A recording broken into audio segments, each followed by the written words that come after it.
चित्रांबरा पथिसिकाच्युत माल्यवर्षा।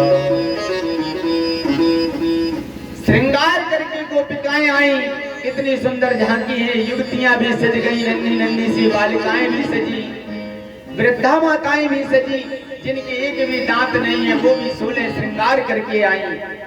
अरे नंद रानी के लाला भयो है, आज नहीं सजेंगे तो कब सजेंगे। बड़े हर्ष की बात है। नंद बाबा के घर में लगातार 6 महीने तक जन्मोत्सव मनता रहा।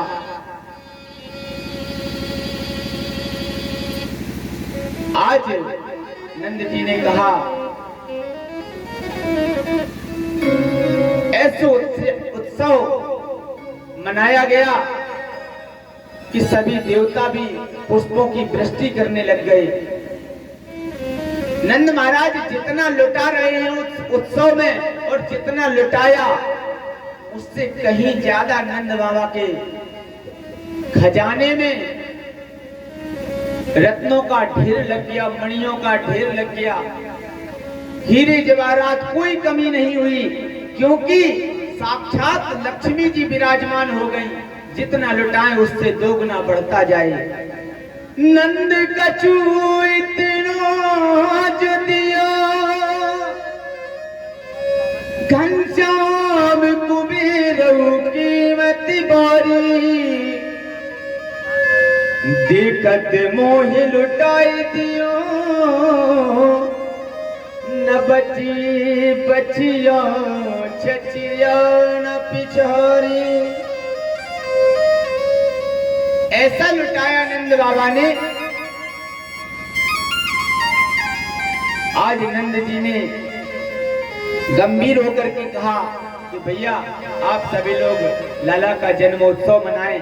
मैं कंस को वार्षिक कर दे करके आ रहा हूँ। उस समय जो छोटे छोटे राजा थे वो कंस को वार्षिक कर देते थे। साल भर में जो कर उनका बनता था वो दिया जाता था। वार्षिक कर दे करके जब लौट रहे थे, नंद जी का वसुदेव जी से मिलना हो गया। वसुदेव जी 2-4 दिन के लिए वसुदेव जी को कंस ने छोड़ दिया था। उस वक्त मिलकर आज नंद जी रुदन करने लगे कि आपके तो 7 पुत्रों को कंस ने मार दिया। होते देवकी पुत्रा कंसे बहिबो हता, वशिष्ठ वर्ज कन्या सापे दिवंगता। वसुदेव जी कहते हैं मन को छोटा करने से कोई फायदा नहीं है। नंद जी बस ये समझो कि मेरा जो पुत्र है वो आपके घर में है, क्या आपको लाला हमारो लाला ना है? नंद जी ने कहा भैया मेरो लाला थोड़े ही है, वो तो आपको भी लाला है, अपनो ही लाला समझो। दोनों को मिलकर के बड़ी प्रसन्नता हुई। इधर कंस ने रात्रि में आपातकालीन सभा बुलाई और सभा में बुला करके समस्त सैनिकों को आज्ञा दे दी कि जाओ मेरे शत्रु कृष्ण ने जहां कहीं भी जन्म ले लिया हो उसको तुरंत मार दीजिए। कंस के सैनिकों ने कहा महाराज हम ढूंढेंगे कहां? 84 कोस के ब्रजमंडल में कितने गांव हैं, उन गांवों में कैसे ढूंढ पाएंगे? कंस ने कहा भेष बदल बदल करके जाना, घर घर में देखना। अभी हाल ही में जितने बच्चों ने जन्म लिया हो सबको मार दिया जाए, और जब सबको मार दिया जाएगा तो ये जो कृष्ण है जो हमारा शत्रु है ये भी मर जाएगा। आज पूतना ने कहा हम उसको मारने के लिए जाएंगे। कंस ने कहा तुम कैसे जाओगी? पूतना बोली मैंने एक निश्चय किया है कि हम अपने दोनों स्तनों में जहर लगा करके जाएंगे, और जब लोग भगवान का उत्सव मना रहे होंगे वहां पर जाएंगे भेष बदल करके और लाला को उठा लेंगे और उसे अपना स्तन पान कराएंगे, इससे वो मर जाएगा।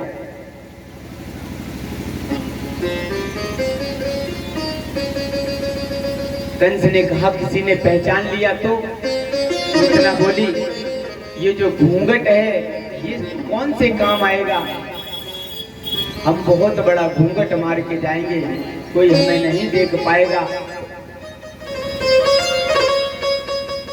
और घूंघट में तो बड़े बड़े काम बन जाते हैं। घूंघट में तो कथा में नींद भी आ जाए, यदि घूंघट पड़ा हुआ है तो किसी को पता ही नहीं चलेगा।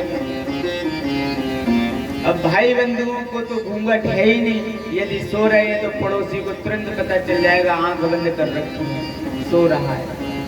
माताओं को बड़ा आराम है। आज पूतना कहती है मैं घूंघट लगा करके जाऊंगी और कोई नहीं समझ पाएगा। उस उत्सव में सम्मिलित होकर के मैं उस कृष्ण को मार दूंगी।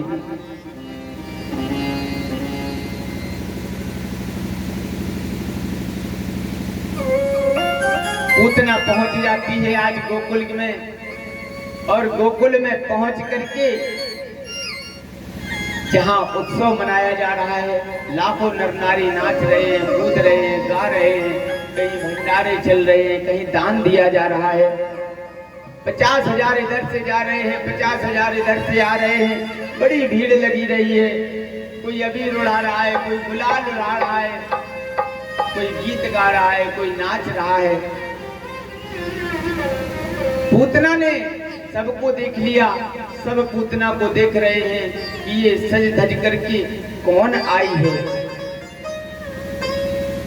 एक ने कहा भैया तू ना जाने, ये यशोदा मैया की कोई पुरानी सहेली है, दूर से आई होगी, खूब बड़े पैसे वाले घर की लग रही है, इसीलिए तो खूब सज धज करके यहाँ पर आई है। मेरे कन्हैया के पास में पूतना चली गई, मैया यशोदा पलना के बगल में खड़ी है। नंद अभी मथुरा से लौटे नहीं। यशोदा ने देखा और देखते बोली आओ बहना कहाँ से आई हो। पूतना बोली अजी आई कहाँ से, आपके घर में लाला का जन्म हुआ, सो ही उसको आशीर्वाद देने के लिए चली आई। मैया ने समझी कोई ब्राह्मणी होगी तो हमारे लाला को आशीर्वाद देने के लिए आई होगी। मैया बोली मेरो लाला ना है, ये तो तुम्हारो ही लाला है। सो ही लाला को उठाए करके पूतना को दे दियो, और पूतना ने गोद में लियो, और मैया यशोदा कहने लगी आपको आशीर्वाद दे दो। सो ही पूतना ने कहा लाला खूब चिरंजीव रहे, खूब बड़ो है जाए, जाको कोई भी कष्ट ना आए। अब यशोदा मैया पूतना से कहती हैं थोड़ा लाला को ख्याल रखियो, अतिथि हमारे घर पे आ रहे हैं, उनको भी थोड़ा देखना पड़ रहा है, तो जाके ताई या लाला को तुम थोड़ा सा संभाल लो। और कन्हैया को दे करके पूतना को चली जाती है अतिथियों का सत्कार करने के लिए। सब नाचने कूदने में लगे हुए हैं। अब तक तो पूतना का घूंघट लगा हुआ था, पलना के पास में आते ही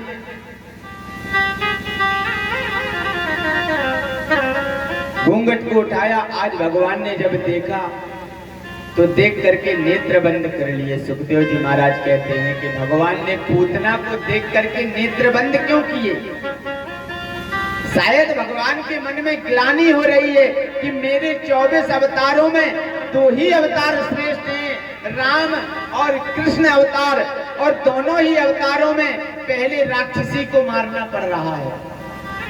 पहले ताड़का का वध किया था राम में, जब राम जी बन करके आए थे, और आज कन्हैया जी बन करके आए हैं, तो पहले इसको पूतना को मारना पड़ेगा। आज भगवान के मन में ग्लानि हो रही है। गोविंद ने इसलिए अपनी आंखें बंद कर ली।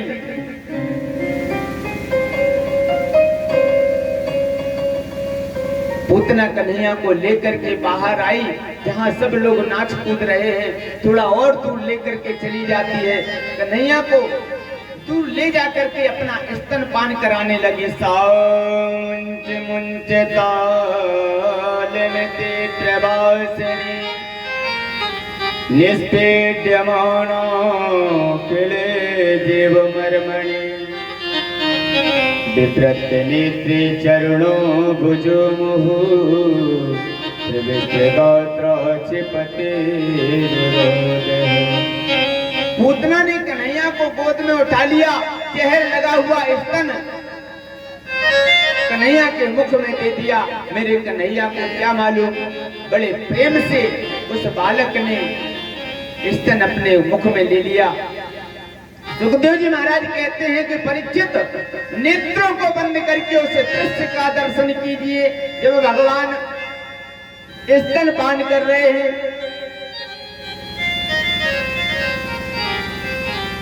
आज कन्हैया ने एक स्तन मुख में रखा है और दूसरा स्तन पकड़ रखा है हाथ से और पी रहे हैं। पूतना ने सोचा एक दो घूंट पिएगा खुद ही मर जाएगा, पल्ला में डाल करके इसको भाग जाऊंगी, लेकिन 5 मिनट हो गए कोई असर नहीं हुआ, पीते ही चले जा रहे हैं। पहले तो गोविंद ने स्तन पान किया, इसके बाद में प्राणों का प्राण पान करना प्रारंभ कर दिया। पूतना के प्राणों को पीने लग गए और जब प्राण निकलते हैं तो सांस लेने में बड़ी कठिनाई होती है। पूतना जोर जोर से चिल्लाने लग जाते हैं, अरे लाला छोड़, अरे कन्हैया छोड़। आज 7 वर्ष का 7 दिन का कन्हैया बोल पड़ता है कि मौसी जी हमें छोड़वो ना आवे, हमें तो केवल पकड़वो आवे। हम अगर छोड़ते हैं तो ठिकाने लगाकर ही छोड़ते हैं। पूतना बोली, हे भगवान जी इतनो नेक सो छोरा और कैसी बातें कर रहे हो है। ये 7 दिन का बच्चा बड़ों की तरह बोल रहा है, ये कोई चमत्कारी है। प्राण उसके जैसे ही निकले तो पूतना ने एक विशाल स्वरूप धारण कर लिया और विशाल स्वरूप धारण करने के बाद में गिर जाती है। सुखदेव जी महाराज कहते हैं कि पूतना जब गिरी तो उसका शरीर 18 किलोमीटर में फैल गया, इतना विशाल शरीर था। सब ब्रजवासी दौड़ करके आए, बूढ़ी बूढ़ी माताएं आई। विशाल पूतना पड़ी हुई है सामने मैदान में।